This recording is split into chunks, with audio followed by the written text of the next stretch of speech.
श्री राधे राधे। जय जय श्री कुंज बिहारी, जय जय श्री हरिदास। हरे कृष्ण।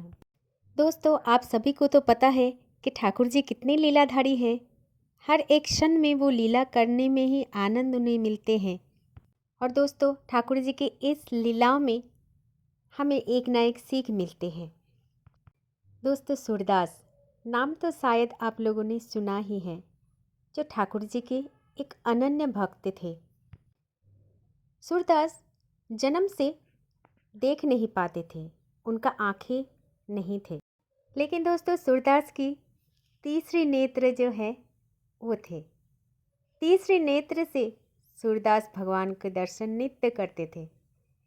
आप और हमको पता भी नहीं होते कि आज ठाकुर जी ने कौन सा पोशाक धारण किया, लेकिन सूरदास को ये भी पता हो जाता कि आज ठाकुर जी ने कौन सा पोशाक धारण किया, कैसे बाजू बंद पहने, कैसे मोर पंख, पगड़ी कैसे बांधी, सब कुछ उनको पता था। वैसे तो सूरदास ठाकुर जी को हमेशा एक एक नए नए सुर बना के अपने ठाकुर जी के सामने बैठे भजन कीर्तन करते थे। उसका आंखें नहीं था, इसलिए उसको कोई गम नहीं था। लेकिन भगवान की लीलाएं भी सोचने लायक है। वो जब भी अपना सुर गाते थे तो ठाकुर जी उसके सामने बैठ के उसके आनंद ले जाते थे।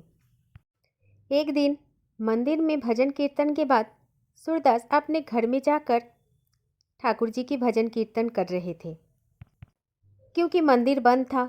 और इधर मंदिर बंद होने के कारण ठाकुर जी सूरदास के पास रोज़ रोज़ चला आता था भजन कीर्तन को श्रवण करने के लिए।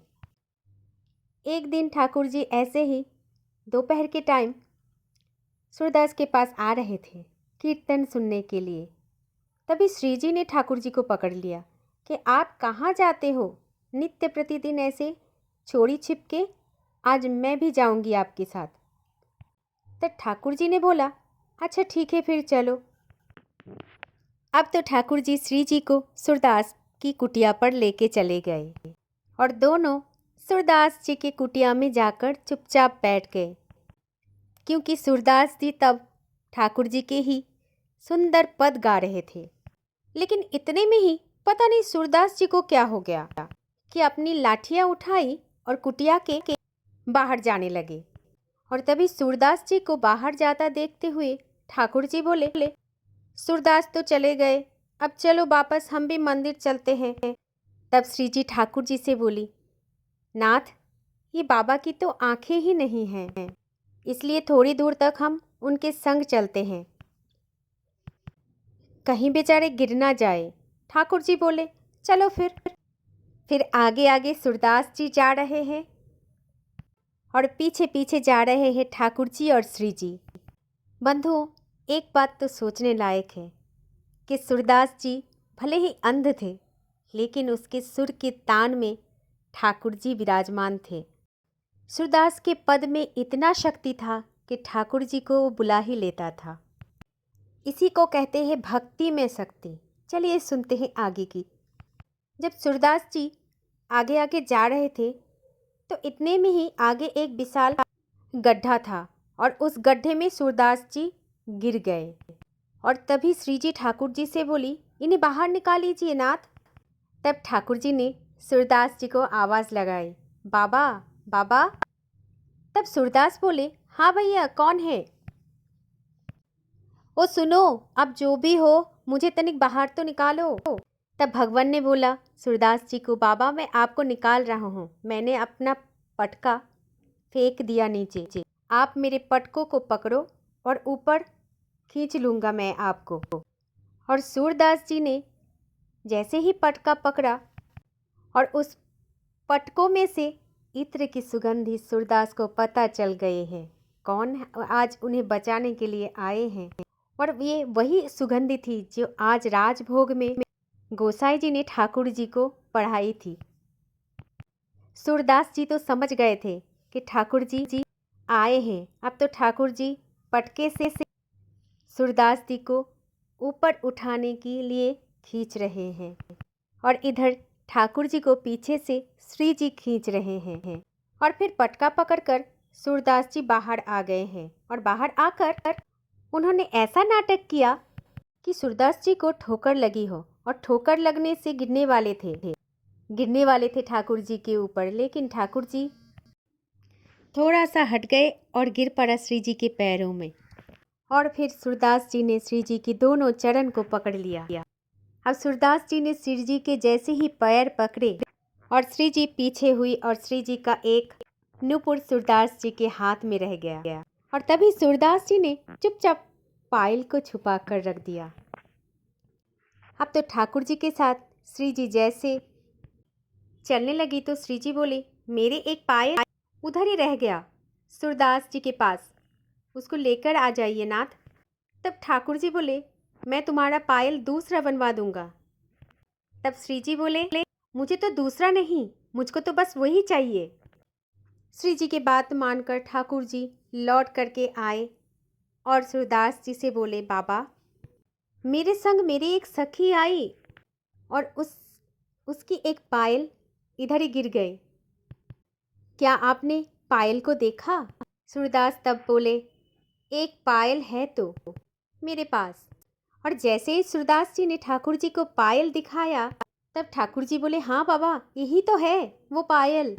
इतने में ही सूरदास जी ने वो पायल छुपा लिया और बोला, मैं कैसे मानूं भैया कि ये तुम्हारा ही है? कहीं मैंने आपको ये पायल दे दिया और फिर कोई और आ गया तो मैं क्या करूँगा? मैं तो असमंजस में पड़ जाऊँगा। पहले आपको साबित करना है कि ये आपके ही है। तब ठाकुर जी सूरदास जी से बोले, मैं कैसे साबित करूँ कि ये मेरा ही है? तब बाबा बोले, एक तो मेरे पास है, एक तो फिर आपके पास होगी ना, तो आप मुझे वो दूसरी वाली पायल का स्पर्श करवा दीजिए। एक बार मैं उस पायल को स्पर्श कर लूँ तो मैं ये वाला पायल भी आपको दे दूँगा। सूरदास जी की ये बात को सुनकर श्री जी को सब कुछ समझ में आ गया कि सूरदास जी को पता चल गया है। और फिर श्री जी बोली, बाबा ये ले, मेरा चरण को स्पर्श करके देख ले, मैंने ही दूसरा पायल पहन रखी है। जैसे ही सूरदास जी ने श्री जी का पैर स्पर्श करके देखी और बोले, लाओ दूसरा चरण दो, और तभी श्री जी ने अपना दूसरा चरण भी आगे कर दिया तो सूरदास जी ने वो पायल श्री जी के चरणों में पहना दिया। और फिर सूरदास जी ने श्री जी का दोनों चरण पकड़ लिए। अब तो मैं आप दोनों को नहीं जाने दूंगा, अब तो मुझे पहले आप कृपा कर दो। अब तो महाराज ठाकुर जी हाथ जोड़ने लगे सूरदास जी के आगे। ठाकुर जी सूरदास जी को कहने लगे, सूरदास मैं तेरे पाँव पड़ूं, भैया मुझे जाने दे, उधर मंदिर में गोसाई जी बहुत ज़्यादा नाराज़ हो जाएंगे। तब सूरदास ने बोले, ठाकुर जी आपको मैं ऐसे कैसे जाने दे सकता हूँ? आज तो आप दोनों युगल पधारे हो, कृपा करो, मेरे दोनों नेत्र मुझे प्रदान करो, आपके दर्शन करने दो, मुझे आपकी दर्शन करने की इच्छा है। तब श्री जी ने तुरंत सूरदास जी के नेत्रों पर हाथ फेर दिया और जैसे ही सूरदास नेत्र खोल करके देखा तो सूरदास जी को प्रिया प्रीतम की दर्शन हो गई।